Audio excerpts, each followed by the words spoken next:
School District Board of Education for Wednesday, April 9th, 2025 to order with roll call. Brooke Oy. Here.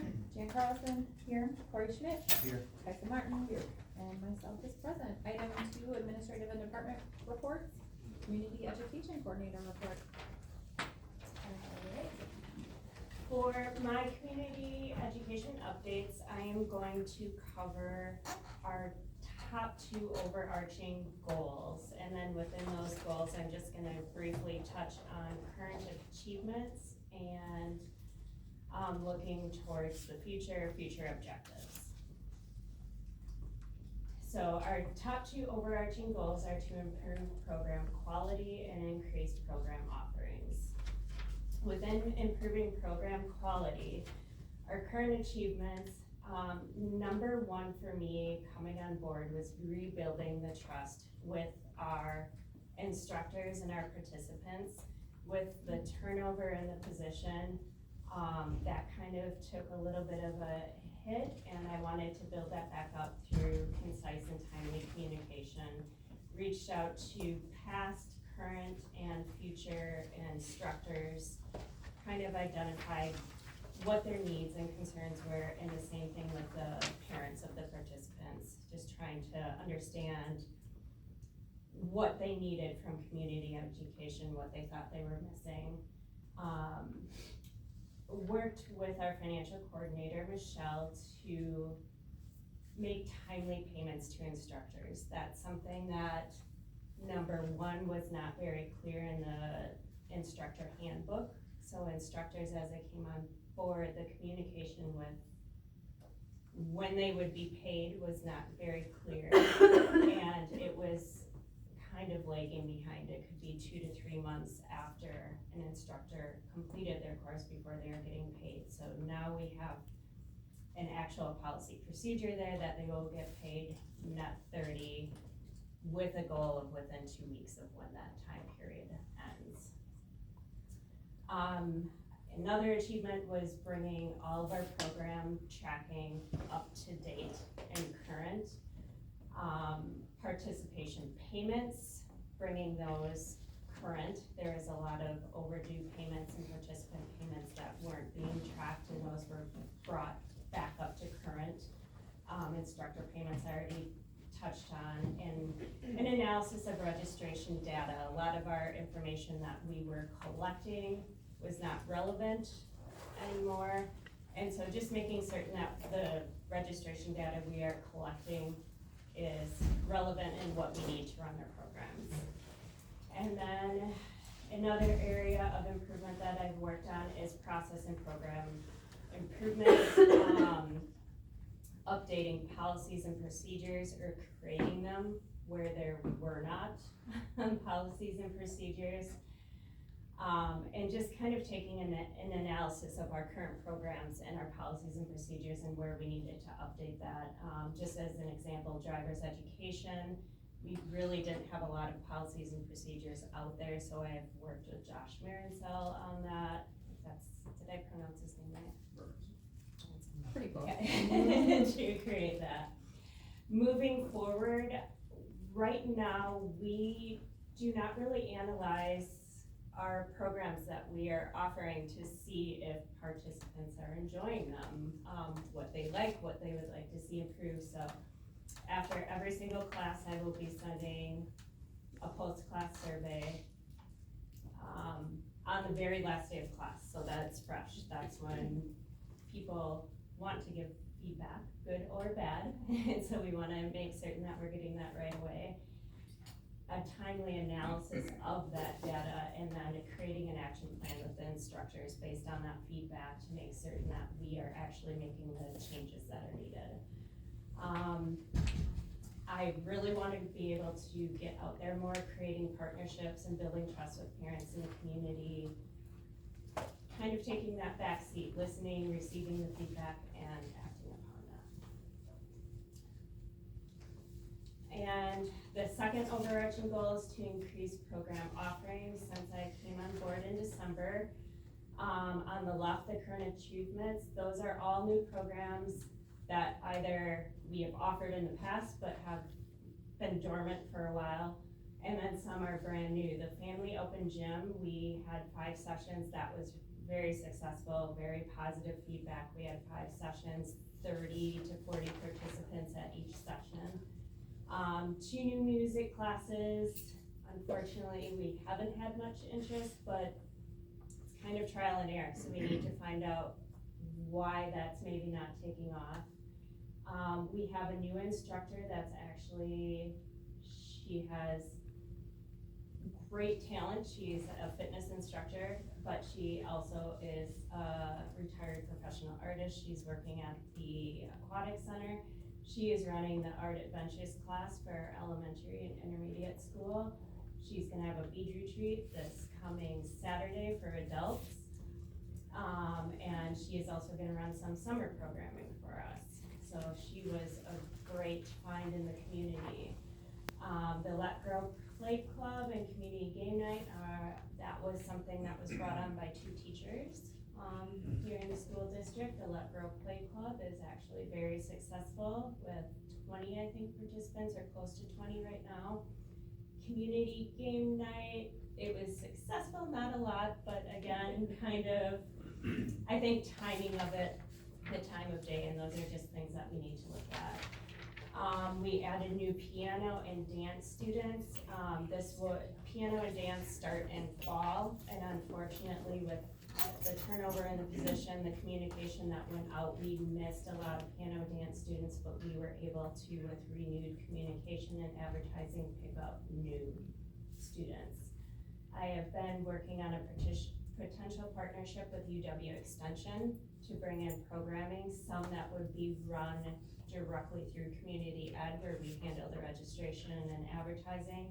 Some is just advertising on our part for free programs that they offer to people in our community.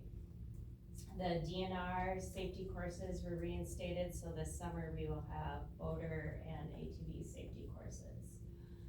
Looking forward, again, developing a presence within the community to learn firsthand what the needs and interests are. You'll see on the next slide, our community interest survey has a really low response rate. We have like 20 people that are responding, so we definitely need word of mouth and getting out there in the community to really be able to identify those needs and interests. One of the target groups that we really want to start hitting is the 55+ age group. One of Becky's statistics really hit me. 70% of our community are non-parents, non-school staff. Our programming right now is really just for school-age kids, so we're missing a huge part of our community. So I do have in June, I will be meeting with the Osceola Seniors Club and at one of their potlucks and trying to get a better idea of their needs and interests. And then again, just creating partnerships with the library, UW Extension, Polk County Community Services, Health Department. I will be honest, I have been fortunate that a lot of the opportunities that have come have been people reaching out to me and just taking advantage of that and meeting with them and hearing what they have to share. So lastly, I don't even know if this is relevant, if we really need to go over it. We have a low response rate, only 20 individuals responded, 52% are responding for the school age, 47% were responding for adults. Of that, for our predetermined category results, which really means check a box, what kind of programming do you want to see? Athletics, sports, outdoor recreation are at the top, followed by fitness and art and crafts.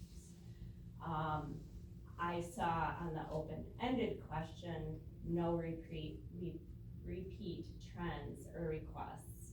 Nothing that stood out that we could target. And then the preferred method of communication is email. So again, is this a value or not? I guess a small value, but we really need to have a better means of identifying needs and interests. So. And you've been in your role since December? Since December, Yes. correct. Well done. Thank you very much.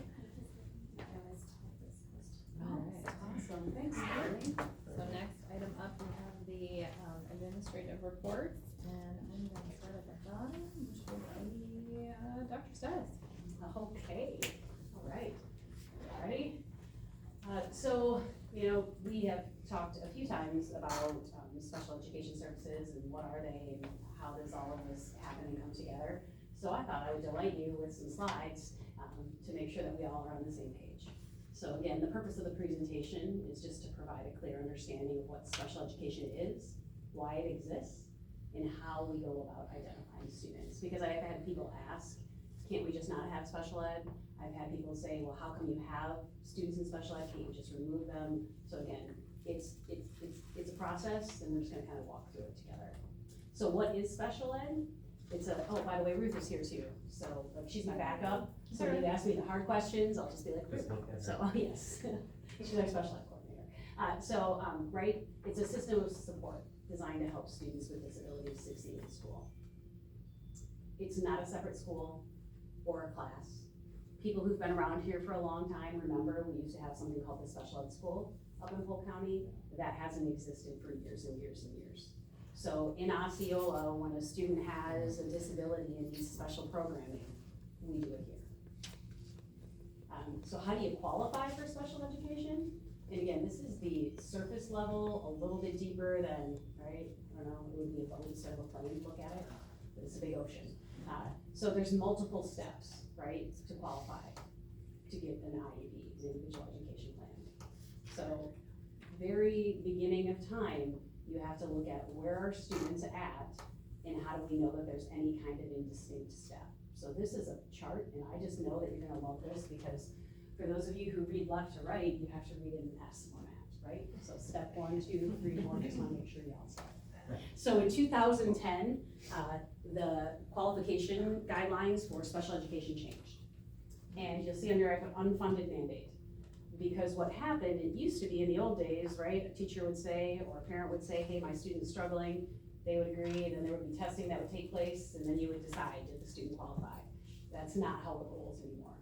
And in particular, you can see step 1, we say universal screening. These are screeners that we have within the district, so you would hear us talk about like NWEA math. And you would see the results on there, and if we have students that are struggling, then we say, okay, as teachers, what should we be doing? Was it just a day? Was there a certain skill? How do we get there, right? So we identify the struggling students, and then we make sure our tier 1 instruction is as strong as possible. Everything core in the classroom. And then, if tier 1 still isn't getting it done, then we do more targeted interventions. It's the skill level. And generally, it's a classroom teacher, but when you hear the word interventionist, and you know in our district we have interventionists, again, those come alongside this process, not special ed funding, so regular ed, because the goal, right, is to help the student find the skill they need and help them grow. The goal isn't get them in special ed. That's not the end goal. If they need it, yes, we get them there. And then after tier 2, which can be 12 weeks of 2 interventions, after tier 2, if it's not effective, then we go to tier 3, which is definitely much more intensive.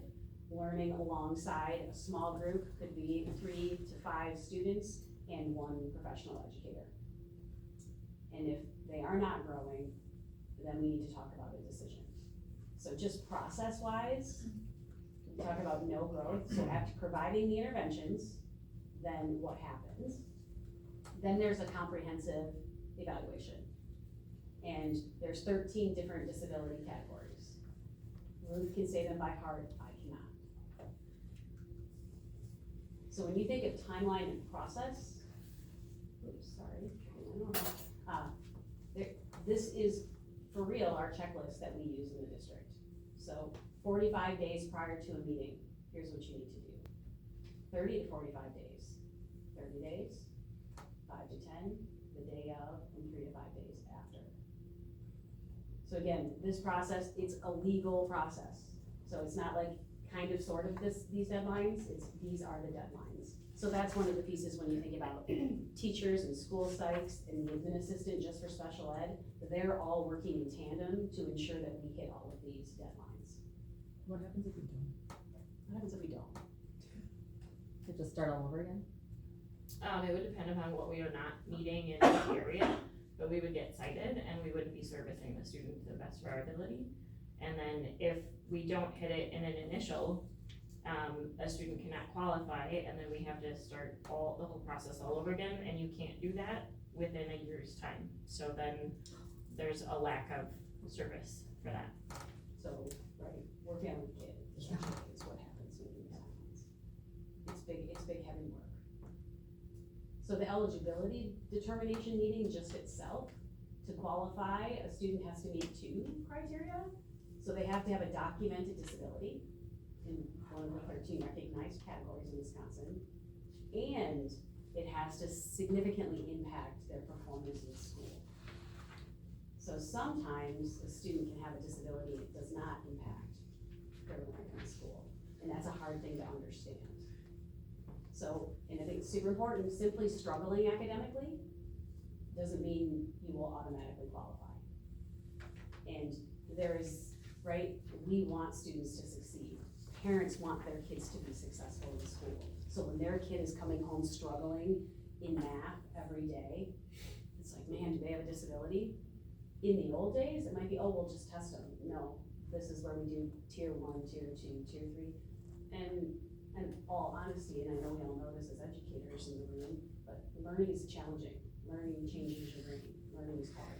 So when learning gets really hard, it feels like I don't know it, well, because you don't, because you have to get there. So is it a gap in learning, or is it a disability? And that's why all of the interventions take place first, to ensure the kid the opportunity to grow. So why special education qualification isn't easy? Again, 90 days, and that's, remember, after the interventions. Right, so it's a process. We talked about not every struggling student will qualify. You wanna talk about some heartbreaking meetings I've been in, and I know these people have, is when you sit across from a parent and say, yeah, your child is gonna struggle, they don't qualify for an individual plan. Those are really hard meetings. And as Ruth said, you can't just come right back to it, right? You have to give it time to settle. And decisions require multiple professionals. So it's a whole team. It isn't just one person that's sitting in the room that really knows the student. There's all kinds of pieces and parts that go into that. Parents are a big part of the team. So they provide consent at several, like even before we start the process, they're signing papers. And then they're signing papers again. And almost to the point where it's kind of annoying, but that's the way the process works. And if parents don't consent, Then their child does not get service. there's nothing from a school district point we can do? We can't start the initial evaluation process if parents do not give consent. And just to give you a real example that makes public education really, really tricky, you guys know that we have 162 students that are open enrolled here. If you're open enrolled here and we find out that you're struggling, right? So we offer all of the tiers, and all of a sudden it's like, looks like there might be a disability, and we do the assessment and we get to the evaluation and we determine that, yeah, this child would benefit significantly from having an IEP, they need to go back to their home district. Yeah, that's an emotional conversation. So then we have parents who love our district that say then we won't take services. So then their kid loses. Yeah, so there's a whole bunch of dynamics that happen in these processes.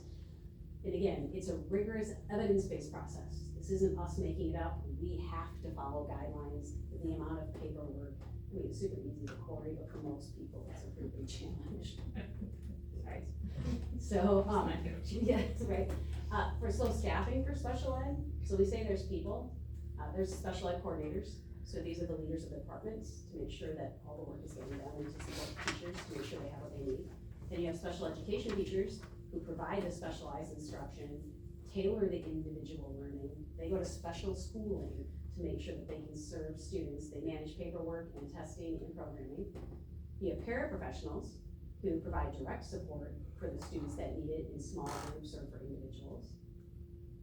School psychologists have to be part of the process in order to conduct the evaluation. They don't have to do everything. I used to believe they had to do everything, but we learned that that's not the case. There are some niches that they have to. And that's why we were able to do diagnostic specialist. And I put on there, it's like a PA for a doctor. That's what our diagnostic specialist does. Speech and language pathologist.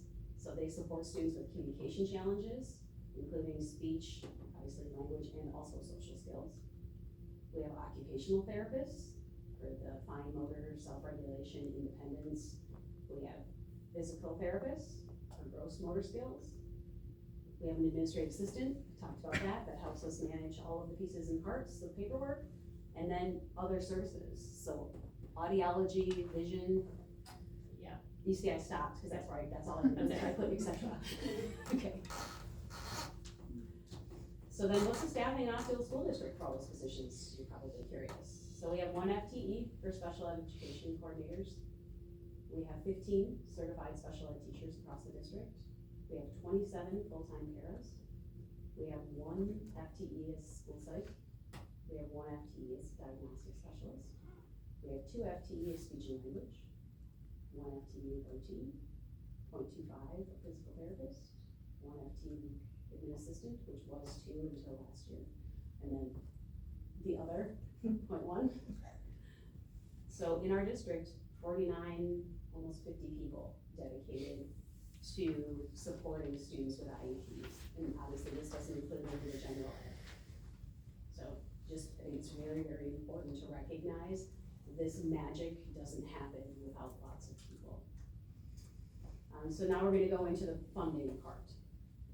So in 1975, when IDEA became a thing, the federal government said, we're gonna cover 40%. We recognize this is a need, we need to make sure students get what they need, so that's what we're gonna do. But that promise was never kept. And as of today, the federal government covers about 13% of these costs, and for our school district, it's even less than that. So if you're wondering what percent of our population of students have IEPs, this just shows you that from 2021, where we were and where we are now compared to the state average.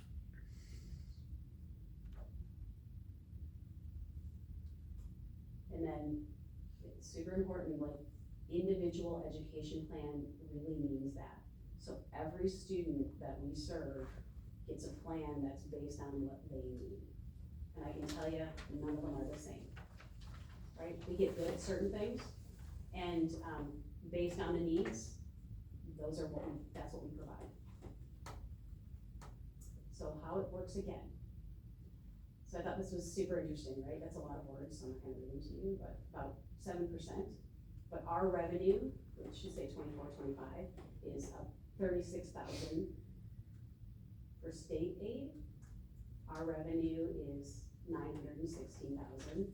And then the other bucket that fills to pay for special education is our local funds, so our general budget. So if you take our revenue, it's about 1.2 million is what we're getting. 1.2 million does not cover 49 staff members. So just to take you as a zoom out a little bit, so this is for the state of Wisconsin and how special education reimbursement has worked over the school years. So it's going back in the 80s. You can see, were we ever at 100% funding? Nope. And then you can see we steadily declined. And now in the state of Wisconsin, like this year, it's 33%, but we'll talk about that 33% because it's a pretend 33%. Any questions about that? Okay, so here's us. So this is the last 10 years. So column A, or 1, 14-15, it says transfer. What does that mean? So instead we're gonna jump to the Fund 10. So this is how much our budget was, so column 3, right? So you see what our budget has been. And then you see the percent of expenses that special ed takes from, quote unquote, not really, from our budget. So I'm gonna start here. So here's our total special ed expenditure. So there's your 31 million. And you saw on the other slide, it was 1.2 million we had in funding. So that's why you come back over here, and the 1.8 is what we transfer into, or transfer from our general fund in to cover our special education costs. And then this over here, reimbursement from the state. Remember I said 33% was pretend, because it's something called sum sufficient. So they have a pot of money, and they said, this is only how much we have, so we're gonna disperse it to the districts like that. So it's not sum certain, which would mean for sure get 33%. So like last year, we were funded at 29.16%. So when we say that, it seems that special ed and general ed are competing with each other. And in this funding model, dollar for dollar, they are. And it should never be that way. So the other piece, when we were, sorry, a little crazy. So then people say, well, you have 49 people or 50 people in special ed, you know, you're making reductions, you should really look, because then you have less money to transfer. And, well, we don't have people hired that aren't doing jobs to service students. And there's something called maintenance of effort. So maintenance of effort ensures that special ed services are protected. So what we spent the year before, unless we have a really good reason, if we have less students, we can't spend less. So you know why, right? We all know why things happen, because people were doing that. They were cutting services because they were trying to manage a budget. And so now we've been put in our place, like, no, we're not gonna do that. And I think it's really, really important for you to see this, that we don't debate between special ed and general ed. It's about making sure that all have the resources that they need. So, you know, all special ed students are general ed kids first. And that is super important, like, there are kids, all of them. And some of them have individual plans. And some of them, as a result, get different services. But we are really in a sticky situation when it comes to special ed funding in this state. So with that, I'm gonna switch into one of my other items, which is at the joint committee finance meeting. That's gonna be in Hayward, where you get 2 minutes if you're a community member to talk about an issue. This is my issue. My issue is special ed funding. And we have some, I would say, some traction in public education, because if you look at a $1.8 million transfer, and you look at what our deficit was 1.5. So fund us so we can take care of the students that we serve. So that's part of that. And by the way, on the 28th, if any of you want to come, spend 8 or 9 hours to maybe speak for 2 minutes, you are invited to Hayward. So you let me know if that's something you want to do. So any questions about the pieces of special ed I shared?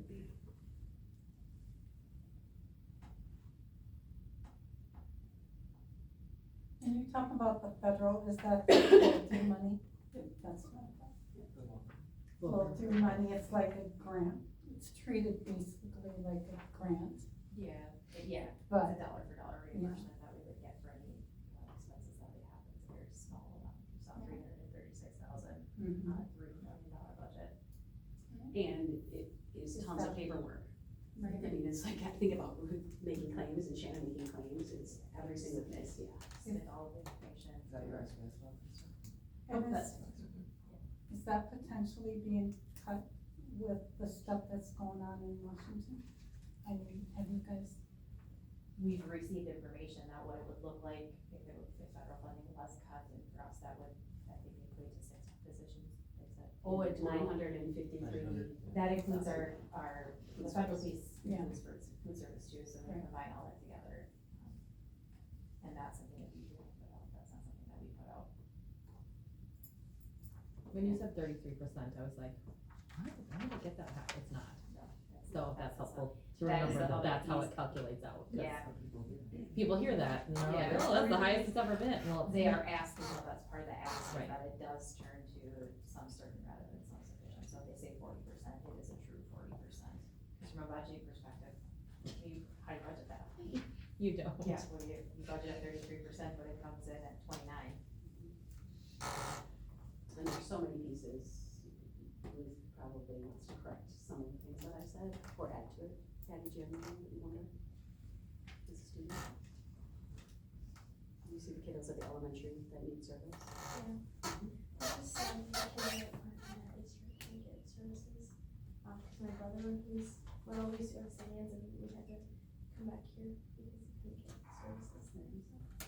And that's a whole nother factor, I don't know if you know this or not, but, the private school in our district, if a student there needs services, this public school has to send people over, actually. So then it's a whole other, No additional funding on that. and, yeah. you mean, that's what's best for the kid, but that distracts things that are Well, already, but it's the right. reality, right? Like, yes, we want this kid to have what they need. Oh, but you guys just take care of it. And that just makes it hard, because travel, a whole nother system, trying to make sure the kid's getting what they need. Yeah. It's just an interesting piece, because I think from the outside, it seems totally logistically, like, you guys aren't even that far. It's totally good. Yeah. Thank you for sharing that, that was great. Mhm. Any other thoughts, wonders, questions? Thank you. And then the last piece I just have is just a reminder, on the 21st, we're having a retiree celebration honoring our foundation. And we have about 50 people coming back, and it's super fun to see their RSVPs, especially the one teacher said, this is my fifth time trying to email this email address. I hope it goes through. So, and local people are supplying the treats, and S&F Insurance is paying for stuff, so, yes. Questions for Becky? Shannon? Not a lot, continue to work on your own processes and setting up for 25-26. Still in that delay, with the budgeting piece. We heard a little bit more today, but again, it's not looking like July 1st.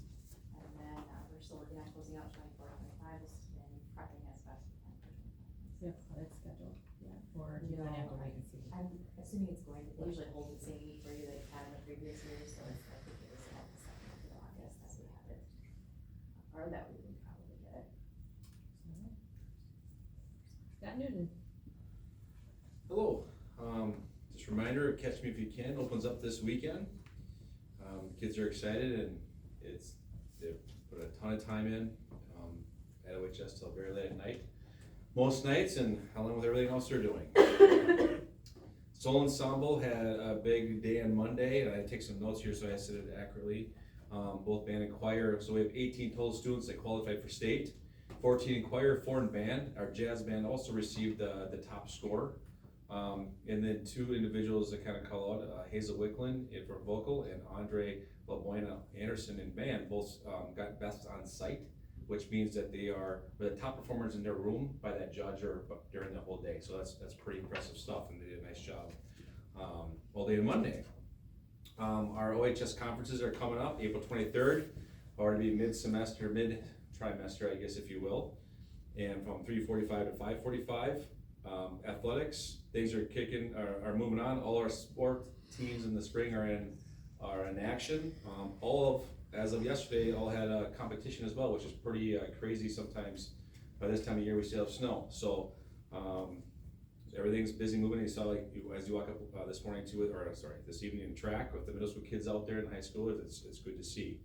The last thing today, we just had a quick little visit as well with Northwire. Myself, along with Mr. Miller, Mr. Perry, Sarah Henke, Michelle Ritten, and Amanda, took a tour with Tom Osterbauer and Kevin Rector. And the goal of this is to kind of reignite our relationship with Northwire and provide some opportunities for some of our kids there. We do some things with CAPS already, but also look at some opportunities for our kids to that are maybe like non-college bound as of right now, to get some job opportunities through Northwire. And what's kind of cool we learned today is that once you're there and can earn a position, if you have interest in going to school at Northwood Tech or some places, they actually will pay for that. So we're gonna start working with them a little bit more next year and bring them in to work with our kids and/or just maybe go through a presentation with our kids and try to do some tours with them. So it was a good meeting today. And Tommy Osterbauer is one of those kids. Yep, he is. He started in He's been there 23 years, he said? Yep. So he's in the system, yep. I feel old. Kaisa, you're old. You're old, okay, calm down.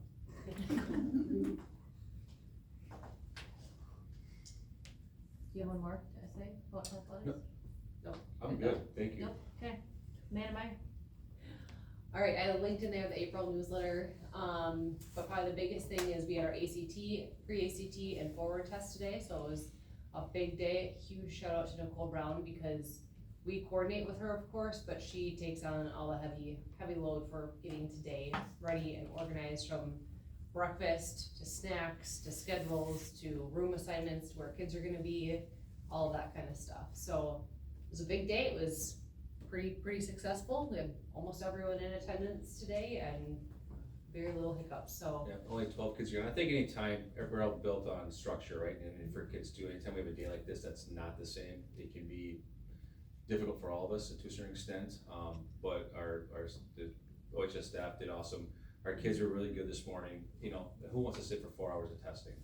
And so to keep their focus and composure during the time, by the end of the day, they were restless. And so that's the way it is sometimes. But the kids did a nice job. If you remember last year at this time, we were just trying to figure out scheduling and stuff, so we did a course fair in the afternoon this time. We went back to moving that to the winter this year, and then had kids had the opportunity to go home after testing today. They're not gonna go back in an academic classroom and be focused, so we had rooms set up for them if they stayed, but many of them were just done at that point, so. 1:30-ish, most kids went home around 1:30, so. And then I have an OVA update, which I'll do a little bit later, unless you want me to do it now, Becky? Brooke? Do you want me to do my whole OVA update right now, or just save that later? I would do that. Okay, perfect, so my numbers are up there, but I'll go over that later. And then Julie had to leave real quick, so she also linked in her April newsletter. And then she's partnering with Hans Johnson for the 4th grade farm day, that's on May 8th, but I know she's also partnering with FFA to kind of bring back the farm going to school aspect, so they're working on that planning. As far as summer school goes, there are 162 OES and 185 for OIS. And then she's gathering information for that school I title parent survey, basically just what are the events that you go to as a parent, what kind of communication do you prefer, just gathering some feedback from families about our system and how we can make things a little bit better. So send that out every spring so we can reflect on that. All right, some happenings at the middle school. Linked the April newsletter in there. I'd like to give you a Pride update. So as of Monday, we had given out 1,264 awards. Also just want to remind you that every Monday we call up 8 students from each grade and give them a little extra special. And then that's put on a social media site. We've had 284 stop and things, so those are like corrective tickets to just help kids to better understand when they're possibly being disruptive or something that's negatively impacting the learning environment. 150 ODRs, which stands for office discipline referrals, so those are what we would term major type behaviors that are recorded. There's usually some form of reflection, consequence, and then communication home. Just to highlight too, that isn't on here, is we do for our communication, we do what's called a WAG. It's a week at a glance. Has everything that's happening at OMS throughout the week, and at the top, we have staff that give shout outs to each other. And Julie Connors manages that and sends it out on Wednesday. And usually we'll get, like 12 to 14, and then in the office, we usually add a few. Well, last week our staff had over 30. And it was just awesome. It was a full page of shout outs going to the next. So it's just nice to see staff showing appreciation towards each other. So that's a wonderful positive thing that I love seeing. We have started forward testing. Our 8th grade did it last week. Our 8th grade team set up a special schedule. The 8th graders had 10 total tests. And as of today, every single 8th grader is finished. It's always tough to manage some of the makeup tests, and that's just a credit to that team.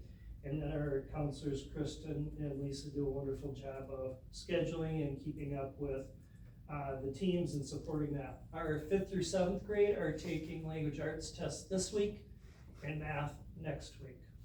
And we've also been doing some little prize things just for the kids that are there taking their tests, little incentives and different stuff like that. Spring Book Fair is next week. Friday, April 25th, we're going to do our first after-school spring party. So Renee has been working on organizing that. That'll run from 3:30 till 5 o'clock. Trevor's been busy with organizing, obviously middle school sports, but one of them, the 7th and 8th grade track, we have about 65 kids out.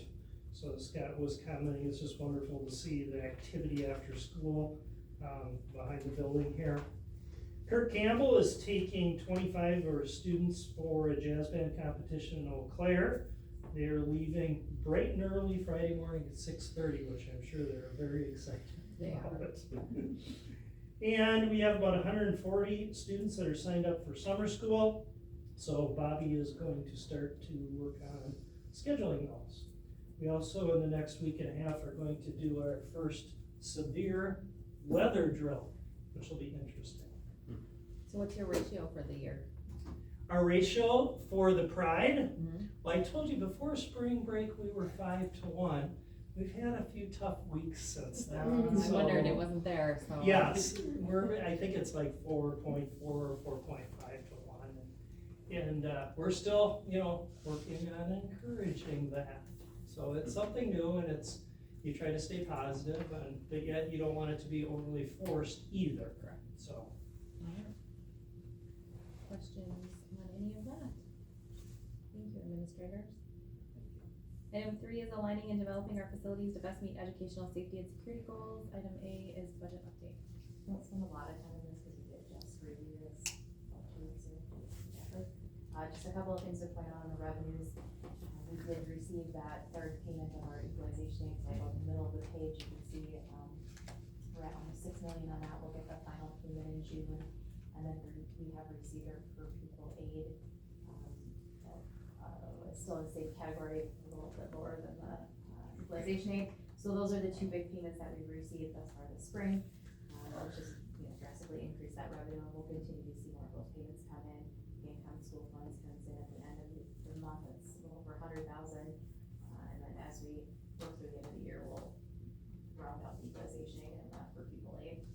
And then on the expense side, there isn't a lot different because we did just look at this, so I won't spend a lot of time on it, but if you guys have questions, feel free to reach out. And what we'll start doing now is making sure that, as we close out the year, that the expenses are in the right categories, because sometimes, people are human and we code things to the wrong accounts, so we go through and start analyzing to make sure that supplies are actually supplies and coded in the right way. They don't need to be moved to postage or something like that, so starting to clean up the accounts before the audit happens. Why would be the technology and software services be so high? One of those, they could be that there are things coded in there, again, like that we haven't seen, or that there was, maybe an expense that, was not anticipated for the year. I mean, there's a couple things in there that I have to actually pull the line and dig into it, cause it's not just, there's multiple lines that make up that category, so it's not just one line in there, there could be 50 or 60 different lines that roll up into that actual, 360 on that one. Questions for Shannon? How about budget review for 25-26? Shop in order. So this is where, we're kind of starting the process for 25-26 and what we're looking at. We, for revenues, again, not much we can work with right now. As you can see, they're essentially the same, right around that 20.5 million. Expenses, we have a better understanding of where we are, but as the board approved the increase in wages at 2.5%. We know what our health insurance is going to be. Utilities usually remain about 4%. We have included an increase of about 15% for some of the insurances, met with the insurance. That's the liability side. We've met with that person today, so we're hoping that we'll get those renewals back soon. And then again, just kind of waiting on the state level. What this does include is any of the reductions that we talked about at the board level, and then that we have relayed out to the community and staff, so that does include that. So you can see we've gone down, we were at about $1.5 million deficit, we've reduced that to just shy of $1 million. This will continue to evolve and change as we get closer and know more information. Absolutely. Questions for Shannon? Alright, item 4, improving our academic achievement with accountability through data-driven practices. Review Osceola Virtual Academy for 25-26. Alright, so I'm gonna pass out to you our current OVA handbook is, just so that you have a copy of it.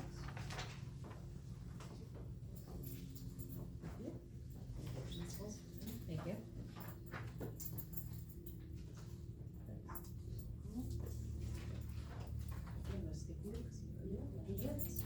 Okay, so this is just like a reminder of what we're doing in OVA. So basically, it's our online virtual school, and it's self-paced for our students. There's no live teacher that's teaching them if they have to meet at certain times.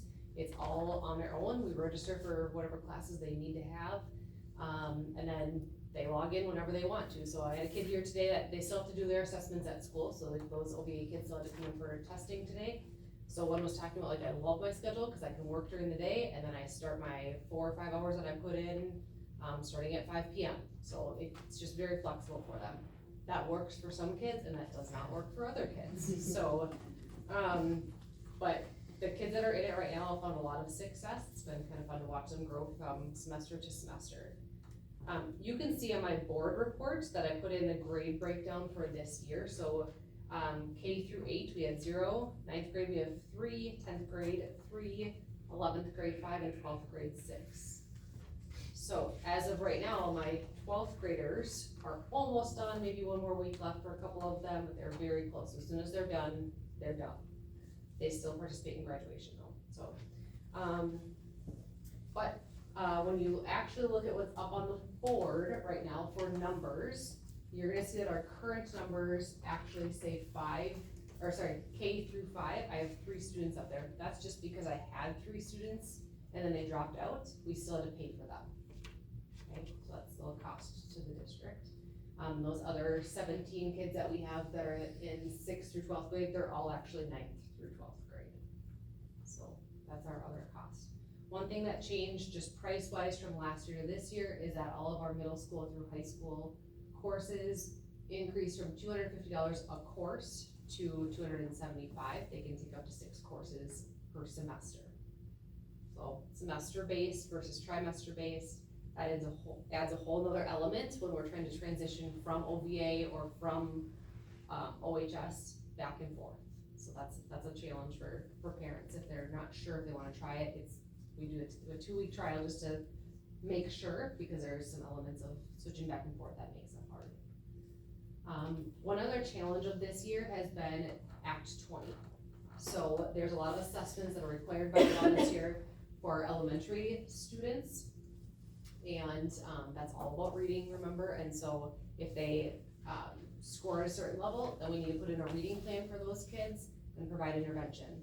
Well, it's really hard to do that when you're at a virtual school. So those kids have had to come in and do the test, and then we have to apply a plan if that's appropriate to them. That's why you see that those 3 students are no longer with us in OVA, because it doesn't work for them. So then they've had to switch to something else. In all 3 of those situations, they all went homeschool then, because they can't come in, is what their situation is. So just something to consider when we're moving forward, that now this is a state law. It didn't affect us before, but now it's going to affect us moving forward if we wanna continue to have elementary students be part of OVA. And it's 3 times a year, they can't just come in the spring and test. Yep, it's 3 times a year. Our high school and middle school kids just have to come in for their spring assessment. So with the middle school, it would be multiple days because they're trying to get all of their forward testing done. The high school, they just come in for today. They don't have to come in. They're welcome to come for practice tests, but they don't. No one does, so, but they're welcome.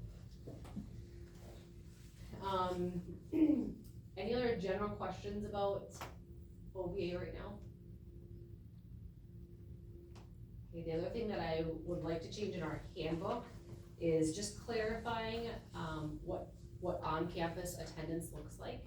So this year we ran into a couple of OVA students just wanting to come to school whenever they felt like coming to school, or like go down to the shop. Well, we don't have, that's a safety supervision issue, right? So I'm gonna put in there that it's clear that yes, you are still our student, you're welcome to come to the homecoming dance, you're welcome to participate in prom, or we're doing a pep assembly, or we have some other kind of unique activity happening at school. That's where we're gonna separate a little bit, just because it's hard to manage who's coming in and out of the building, where are they supposed to be. These kids are checking into this classroom, but our OVA kids doesn't have a place to go, so it just gets hard to manage. So we're gonna just create some more boundaries there as we've had those situations this year. So essentially during school hours versus not. Correct. And like still pre-approved, right? Like we need to come in for something or we have something set up, absolutely, we will be flexible with that, but yes, creating a little bit more structure with what has happened now. And then just thinking ahead, that action item, it's not on the agenda tonight, but it will be, we just need to make a decision on what we're going to offer for OVA moving forward. talk just a little bit about that. Yeah. So my recommendation for that would be that we move forward with 6-12. Act 20 being that main component of all those assessments that have to be in place and the reading plans that would go along with them. And we don't have current elementary students who are going to continue with us in OBA, so we don't have any middle schoolers either, but still keeping it available for middle schoolers since it's the same setup as what our high school has. And the youngers require a learning coach as well. So, right, so the negative to saying they're gonna offer K-5 is that they're gonna go somewhere else. Or they're gonna go on homeschool, right? They're not gonna choose us. And when we went through what we went through this year, the number of emails and phone calls Amanda had to one family to try to get the assessment, and then we had to have a reading plan, and they're like, no. And you're like, we have to. We're not choosing this either. Yeah, we aren't trying to punish you, we wanna make sure that you get the services you need for your child to be successful either. And that's not a battle that should have in place, so the struggle is real. So just something to consider moving forward, because it's a big component of it. Questions for me? Thank you.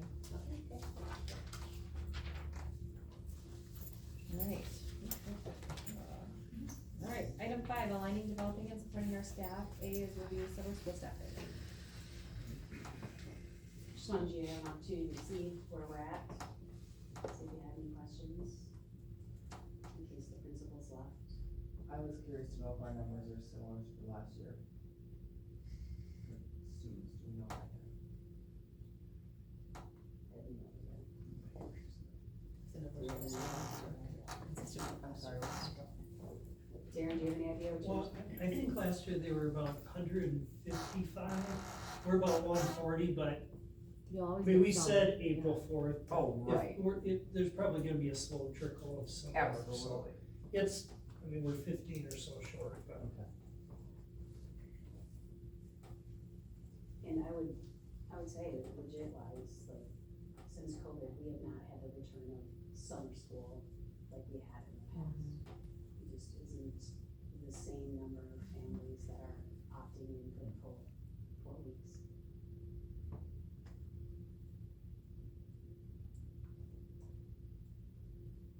This does not include the high school, which we do a few things for summer school at the high school, right? I mean, it's different, obviously, but usually, we have a staff member that comes in that does the catch-up work and. Yep, and we still have that plan for that for the summer as well. It's her and it's some peer tutors that fluctuates based on how many students we have in recovery. And then, some of our athletics come for summer school as well. Well, I have to say, one of my favorite things is always with the kids, which now 2 of the Coulter kids have grown out of being age eligible for summer school, is reading the classes. I love reading the classes and the offerings, and I love when they would make their lists, and I'm like, it's great you have 12, but we need to get it to 4. So, I always kudos our staff for that, because I love their brains and the way that they want to come to school, so. That was certainly a staple of my years doing summer school, so. And I can still whip up a good recipe for kids in the kitchen. I still have my babysitters. Of course you do. Just so you know, your older kid can go to remedial summer school. Well, they could, yes, no, but it's not nearly as fun. And we also have personal finance, so Chad Leonard used to teach that, Amy Krenz is taking that over this summer. It's an online course, but that is a required class before graduation, and so they can take it as a summer school class, just to get ahead. Just so you know that. Hey. It's not as fun as kids in the To kitchen, be, but. to be fair, all of them want to go back and volunteer and work, and so they're all going to summer school, but it's not as fun when you get to pick between kids in the kitchen and stained glass and Legoing and reading, so. Alright, sweet. So, do we take action on this though, as far as hires? No, okay. Oh, yeah. Item 90, okay, that's what I thought. Okay. Item B is review the board handbook. Yes.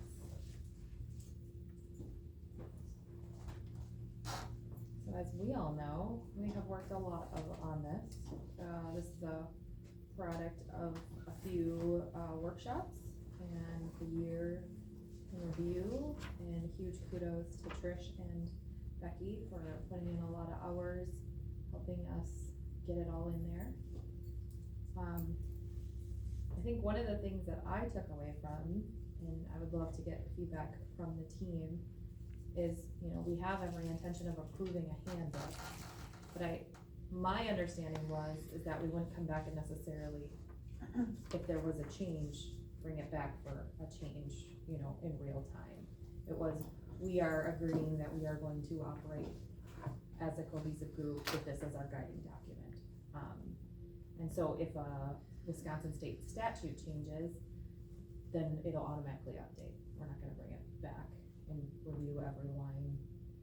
That was my understanding. I would love some feedback from the four of you.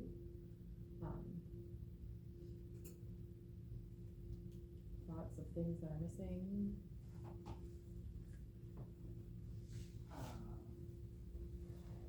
I'm just excited because we talked about this for years, actually got to it this year.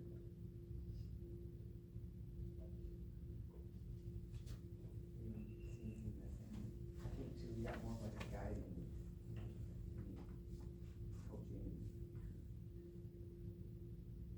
Yeah, it's a nice refresher, Mm-hmm. kind of what we do, how we do it. And I think it's also a nice thing for if, when you get a new board member, who I thought is like, it's a great tool for them to also have at their beck and call. And I had a lot of fun at our workshops.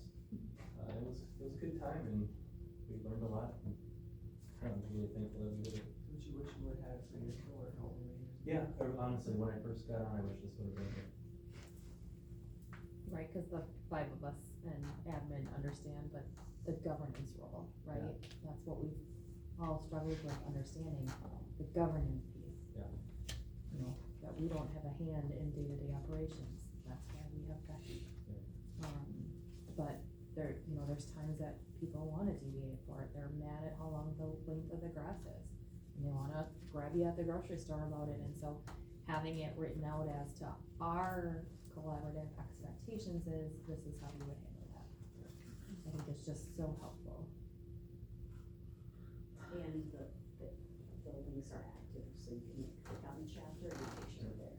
That's pretty exciting too. Did you learn that back? Yep. Learn how to put a table of contents, that's live. See growth all around. Mm-hmm.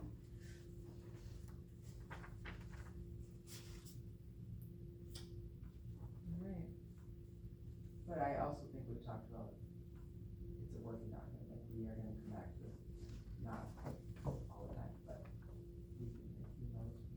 I'm sure inevitably there is something that we missed. Absolutely. That we're gonna go, oh, we should have had that in there, let's add it. But I also didn't want us to not approve the handbook, that's our, right, so we wanted it to be taken as, yes, this is our guiding document, this is what we operate from. Cause as we spent a few hours looking at other school districts from around the state and in Minnesota and other, there's so many loopholes and this and that, and places that got weirdly specific and things that were really vague and things like that, and we knew we wanted to land out what worked for us, so. Okay. Questions, thoughts?